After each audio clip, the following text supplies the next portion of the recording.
Du haut de ses 2 mois, Miro Lacroix montre une force incroyable. En juillet, à 2 semaines de vie, Miro est frappé par une méningite bactérienne. Cette maladie, à cet âge, peut laisser de graves séquelles. Il aurait pu être sourd, il aurait pu avoir des séquelles neurologiques. Finalement, on est chanceux, s'en est tiré sans aucune séquelle. La famille n'était pas au bout de ses peines. C'est lors de bilans sanguins post-méningite que le deuxième diagnostic difficile tombe. Ton bébé, qui n'a même pas encore 2 mois, a le cancer des glandes surrénales. Mais le problème, c'est les métastases qu'il y a dans sa moelle osseuse, oui, mais aussi dans son foie. Devant l'urgence de la situation, Miro reçoit son premier traitement de chimiothérapie en moins de 24 heures.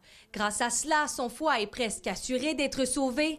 Les traitements de chimio, par contre, se poursuivront durant une période indéterminée. C'est la biopsie qui va le déterminer, mais sûrement que Miro, va perdre ses petits cheveux, perd beaucoup de poids quand il fait sa chimio, mais c'est sûr qu'il va avoir encore beaucoup d'allers-retours à Québec. Touchés par cette situation hors du commun, des proches ont créé une campagne de sociofinancement.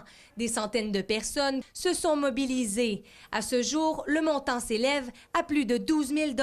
On a reçu des messages de des personnes qui ont passé à travers sensiblement peut-être la même chose que nous autres. Oui, les gens de Charlevoix, les gens de Rivière-du-Loup aussi, partout à travers la province, parce que c'est un petit bébé puis que ça les touche, c'est wow!